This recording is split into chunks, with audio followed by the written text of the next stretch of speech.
Я про товарища Хуга хочу поговорить. Вот такой замглавы миссии ОБСЄ в Украине. До 1 листопада. Да, он пішов. И у меня есть такое впечатление, что он войдет в какое-нибудь правление Совет директоров Nord Stream 2 или куда-то еще, какую-то такую приличную, нормальную, хорошую работу себе найдет. Но это мое предположение.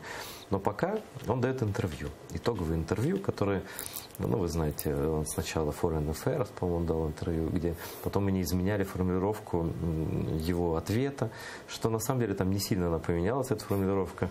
Значит, и вот в конце, значит, заместитель уже после всех этих реплик из Украины и так далее, всех этих вот попыток исправить, заместитель главы специальной мониторинговой группы ОБСЕ Александр Хуг объяснил, что он не должен делать выводы о присутствии или отсутствии российских военных на Донбассе, потому что это не задача миссии.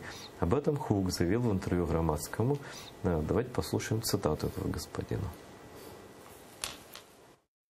Мы должны устанавливать факты. Мы не разведка и не полиция. Мы не расследуем. И мы не суд. Задача, которую перед нами поставили 57 стран-участников, приводить факты. Эти факты крайне важны и красноречивы. В том интервью я перечислил целый ряд фактов, которые мы установили благодаря наблюдениям. И я могу это повторить. По крайней мере, в течение последних 3 месяцев мы установили 9 случаев конвоев на территории Украины в местах, где отсутствуют погранично-пропускные пункты. Мы общались с людьми, которые уверяли, что они члены российской военной группировки, которая действует на территории Украины на ротации. Но меня там еще поразило, что разве не является доказательством присутствия регулярной российской армии БУК, который был привезен с территории России, штатный БУК, как бы российской армии, который сбил самолет, на секундочку, с европейцами, многими на борту. Это первое. И второе, меня, ну, вы тоже интервью, конечно, не читали, вот это, мне кажется, с особым цинизмом. Да, мы видели российских, там, называли себя русскими, там, солдатами, видели шевроны российской армии, но их можно купить в любом магазине, это прямо у Путина цитата, сперта европейским чиновникам. И говорит, но там еще и были испанские шевроны, там, немецкие, то есть как это оценивать? Вот почему они так говорят? Это действительно їх така функція? Ну, мені здається, дуже красномовним був ще і той факт, коли 30 жовтня під час дебатів спеціальних в Раді безпеки ООН щодо Донбасу, де знову-таки всі, окрім Росії, засудили проведення фейкових виборів на Донбасі, організованих Кремлем, цей представник Російської Федерації, він цитував саме Хуга. Так само взявши цю цитату, що от ОБСЄ не знайшло фактів там присутності російської агресії і таке інше. Я, як представник все-таки України в переговорчій групі, дипломатично маю давати відповіді на ваші складні питання, але повірте, що я займаю тут однозначно завжди позицію відстоювання очевидних речей і також фактів. Факти говорять про наступне. Перше, щотижня СММ ОБСЄ дає відповідні звіти своєї діяльності на території війни, і в цих звітах постійно є одна дуже важлива деталь, на якій ми в Мінську наголошуємо. Це часто недопуск на цілі території, окуповані місії СММ ОБСЄ. Особливо закритими для місії залишається 400 кілометрів кордону україно-російського, да, тому так рідко там щось вдається зафіксувати, вони там майже не можуть туди достатися. І такі, знаєте, реперні, важливі точки, як, наприклад, Дебальцеве, де сьогодні росіяни зробили перевалочну таку базу залізничну для туди поставки зброї. Це є факти.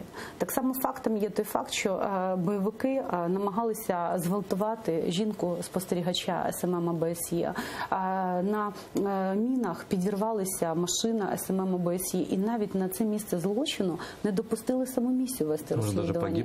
Так, я ж про це якраз і говорю. І от уявіть собі, що за кілька хвилин після злочину там уже були генерали російської армії, але там не було місії СММ ОБСЄ, їх не допустили туди. Так само, як місію СММ ОБСЄ не допустили до місця злочину Захарченка. Очевидно, що вони не поліцейські, це правда, це не озброєна місія, але факти говорять про те, що територія окупована залишається часто закритою для цієї місії. Ми шануємо роботу місії в непростих, важких умовах. Це неозброєні спостерігачі з різних країн, але в той же час ми очікуємо від місії дуже ретельне виконання їх обов'язку, спостереження за безпекою в цьому регіоні. І так само чіткої фіксації всіх цих порушень. І ще один є факт. Зверніть увагу, що всі обстріли ключові відбуваються, і загибель цивільного, особливо населення та наших військових, відбувається вночі, в темний час. А місія працює тільки їх спостереження відбувається тільки до наступлення темноти. От зараз сидить до 16 години. До 16 години. Дуже важливо, і саме цього вимагає Україна, в тому числі і в Мінську, щоб на кожному такому, біля кожного об'єкту інфраструктурного, біля таких важливих, небезпечних там об'єктів, як та ж сама Донецька фільтрувальна станція, яку обстрілюють там чи не щодня, місія працювала 24 години на добу, 7 днів на тиждень. А не приїхали, подивилися, а іноді ж бувають факти, яких там дізнавалися, да, що навіть там деякі персонажі з цих місій здавали маршрути свої, коли вони де будуть, розумієте? І останнє. От важливо усвідомлювати, що ті люди, які причетні до переговорів, можливо, не все можуть говорити в ефірах. Да? Але наша задача – добиватися захисту інтересів України на кожному зустрічі в Мінську, на кожній міжнародній зустрічі. Я неодноразово публічно наголошувала, що коли стартувала місія СММ ОБСЄ, там було багато росіян. І ми піднімали питання неприпустимості того, щоб таке було засилля представників країни-агресора в спостережній місії. В Києві був, по-моєму, і насправді сьогодні представництво росіян в СММ ОБСЄ процентно серйозно зменшено. Це також дуже важлива була робота і так далі. Примерно? Я надішлю вам відповідь після вашої програми і запитання, тому що я зараз просто не скажу точну цифру, але суттєво знижена. І це також вимагало в тому числі серйозних публічних заяв. Щодо пана Хуга, то звичайно, я говорила це і публічно, прикро, що свою місію він закінчує такими абсолютно недолугими заявами, які не мають жодного відношення до реального стану справ на Донбасі.